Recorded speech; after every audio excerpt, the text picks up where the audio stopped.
एक बार की बात है, भगवान शंकर का मन राम कथा सुनने के लिए हुआ। और जब राम कथा सुनने के लिए हुआ तो हजारों फुट ऊंचे कैलाश पर्वत से उतर करके उत्तर भारत से दक्षिण भारत कुंभज ऋषि के आश्रम में भोलेनाथ पहुंचे। अब जब कुंभज ऋषि के आश्रम में पहुंचे तो कुंभज ऋषि ने जैसे ही भगवान शंकर को देखा तो देख करके खड़े हो गए। अब उल्टी घटना घटी। जो कथा करने वाले हैं उसको वक्ता कहा जाता है, और जब वक्ता का आगमन होता है तो वक्ता के आने पर ये नियम है कि वक्ता के सम्मान में सब खड़े हो जाते हैं।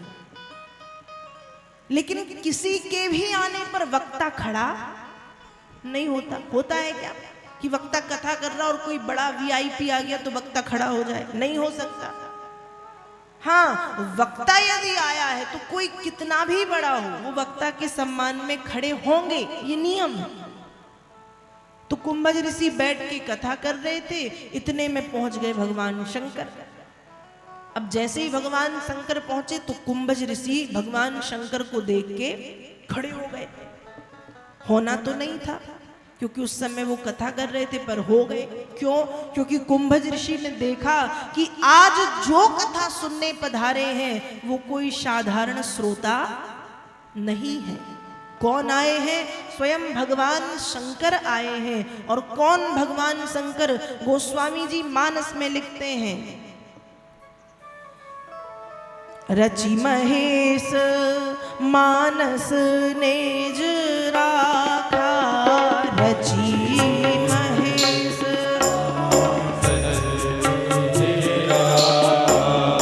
पाई सुसमय शिवासन भाका, पाई सुसमय शिवासन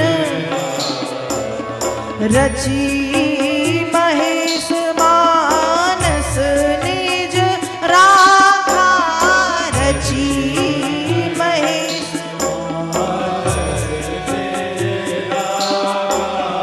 पाई सुसमय शिवासन भाखा, पाई सुसमय शिवासन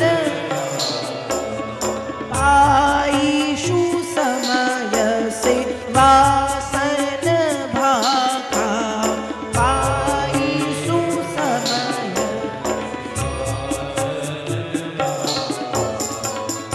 कुंभज ऋषि ने देखा कि आज जो कथा सुनने आए हैं वो कौन? स्वयं भगवान शंकर। और केवल भगवान शंकर नहीं, भगवान शंकर भी वो जो स्वयं रामचरितमानस के प्रथम रचयिता हैं। रामचरितमानस को सबसे पहले भगवान शंकर ने लिखा। रचि महेश मानस निज राखा, अपने मानस में रामचरितमानस का लेखन करके छिपा के रखा। और जब सुसमय आया तो यही राम कथा महादेव ने पार्वती को सुनाई है। तो वो भगवान शंकर पधारे हैं। कुंभज ऋषि ने देखा, इसलिए उठ करके खड़े हो गए। दूसरा कारण खड़े होने का दूसरा कारण ये है कि कुंभज ऋषि ने देखा कि आज जगत के पिता अकेले नहीं आए। आज जगत के पिता अकेले नहीं, आज जगत के पिता के साथ साथ स्वयं जगत की माता भी पधारी है। संग सती जग जननी भवानी, संग सती जग जननी भवानी, पूजे ऋषि अखिलेश्वर जाने, पूजे ऋषि पूजे ऋषि अखिलेश्वर जाने, पूजे ऋषि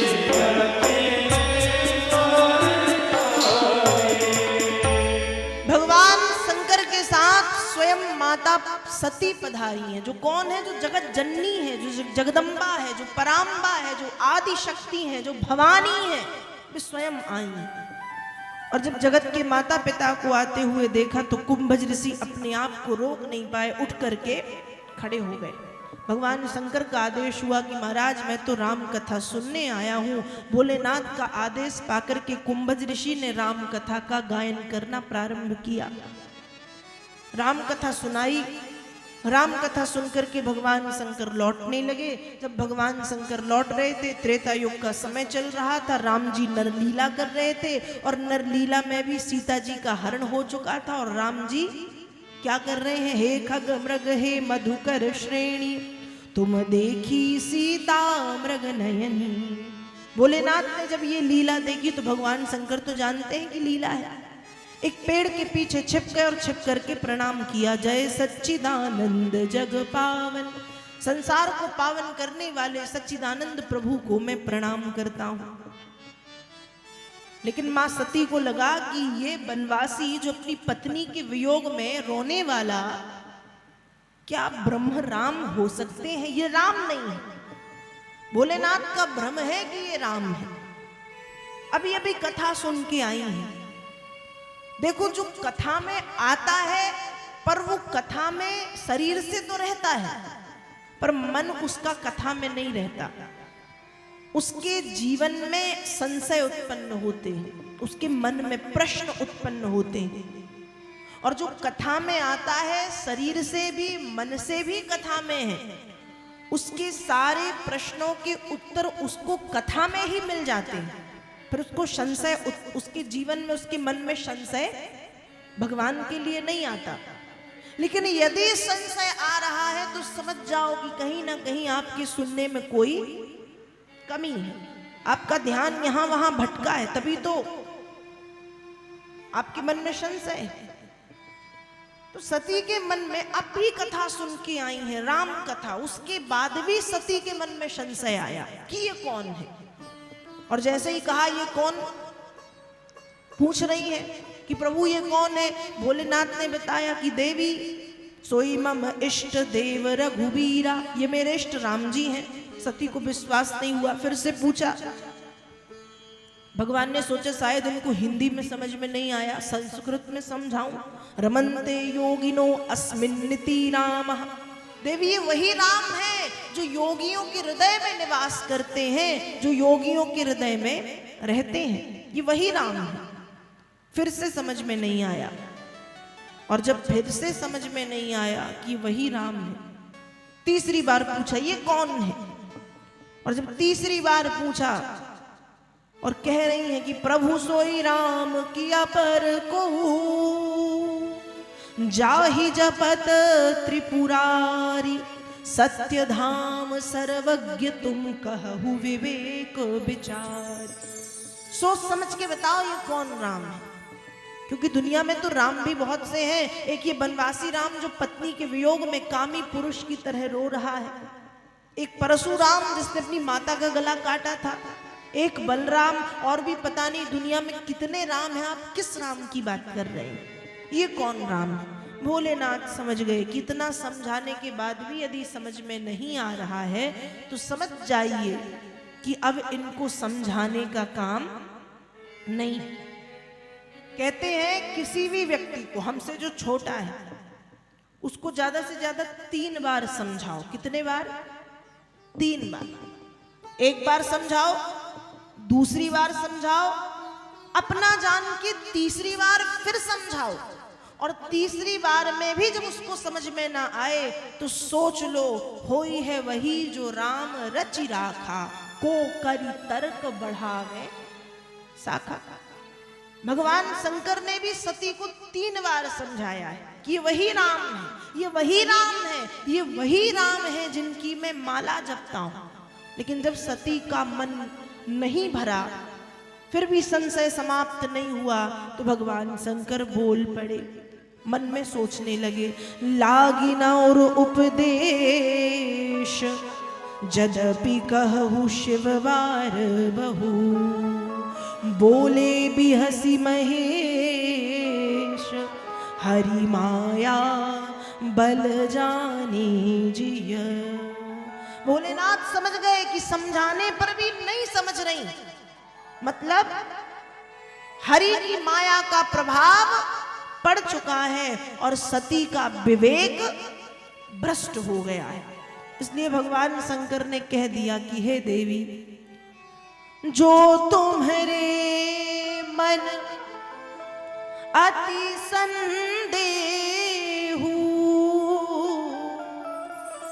तो किन जाई परीक्षा लेहु। देवी, इतना संदेह, इतना संशय, इतनी शंका यदि राम जी पे है तो जाओ राम जी की परीक्षा ले लो। अब जब परीक्षा की बात आई तो जो सती भगवान शंकर को छोड़ के कहीं आती जाती नहीं है, जो सती शंकर की छाया बन करके रहती हैं, जो सती सदैव शिव के मामांग में निवास करती हैं, वो भगवती सती बुद्धि तो भ्रष्ट है। भगवान शंकर ने जैसे ही कहा परीक्षा लो, तो एक बार ये भी नहीं कहा कि स्वामी कैसी बात कर रहे, परीक्षा की बात आ गई, मैं मान गई ये वही राम है। चलो ये नहीं कहा तो ये कह देती कि प्रभु मैं तो परीक्षा लेने जा ही रही हूं, आप भी साथ में चलिएगा। जैसे ही परीक्षा की बात आई, भगवान को वहीं छोड़ के आगे आगे सती परीक्षा लेने के लिए चल दी। भगवान शंकर एक पेड़ के नीचे बैठ के इंतजार करने लगे।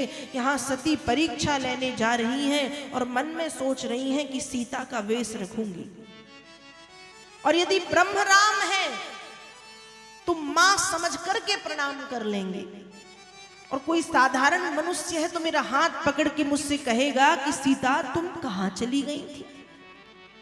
तो सती ने मां सीता का रूप रख लिया और सीता मैया का वेश रख करके जो सती है वो राम जी के आगे जाकर के खड़ी हो गई।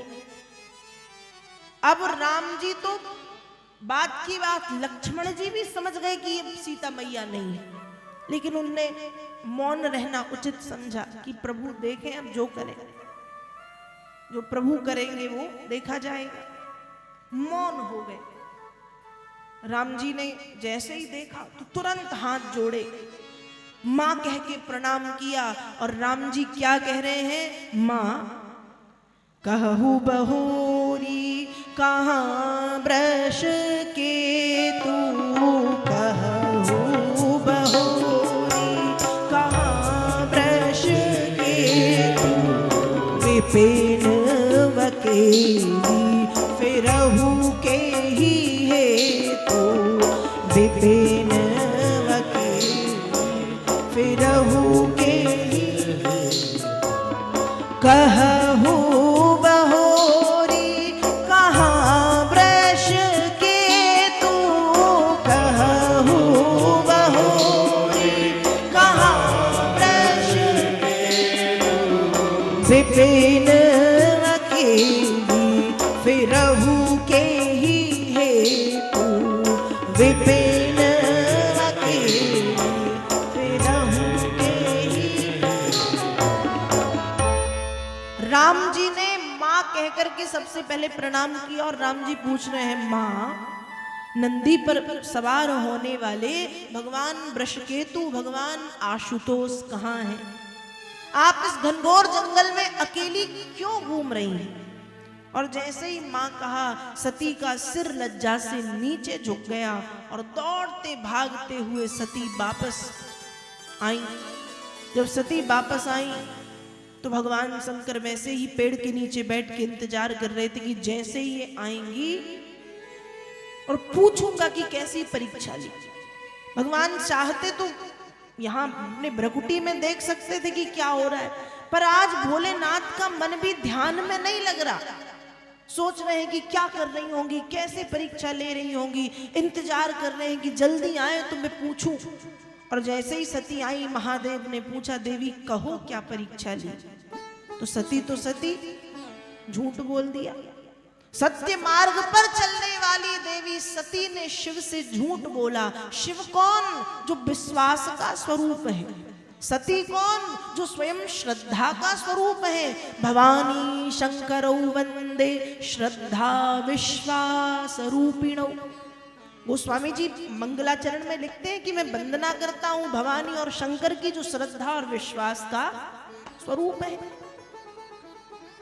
तो जैसे ही भगवान शंकर ने सुना कि सती कह रही है कोई परीक्षा नहीं ली, तो आज भगवान शंकर को श्रद्धा की बातों पर विश्वास नहीं हुआ, और जब विश्वास नहीं हुआ आंखें बंद की, और आंखें बंद करके भोलेनाथ ने देखा, क्या देखा?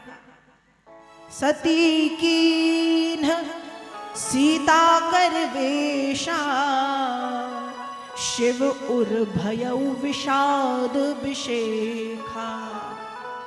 जैसे ही भगवान शंकर ने देखा कि मेरी पत्नी ने मेरी मां का रूप बनाया है, भगवान के हृदय में पीड़ा हुई। कुछ बोले तो नहीं, बोलने से कुछ फायदा भी नहीं था।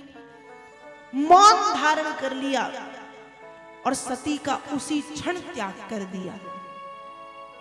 भगवान राम जी भोलेनाथ को और माता पार्वती को माता पिता मानते हैं, और भोलेनाथ सीताराम को माता पिता मानते हैं। और आज भोलेनाथ ने जब देखा कि मेरी पत्नी ने मेरी मां का रूप रखा है, ये जानते हुए मैं यदि इससे प्रेम करता हूं, जो अब करो सती सन प्रीति मिटे भगति पथ होई अनीति, ये जानते हुए यदि सती से मैं प्रेम करता हूं तो ये मेरी भक्ति मार्ग की सबसे बड़ी बाधा है, इसलिए सती का त्याग कर दिया। एक पत्नी अपने पति के वामांग में बैठती है, वामांग मतलब बाईं ओर, उल्टे हाथ तरफ पत्नी का स्थान है।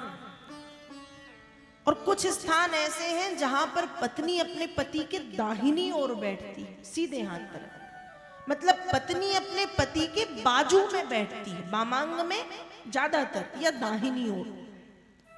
लेकिन मां अपनी संतान के सामने बैठती है। कहां बैठती है?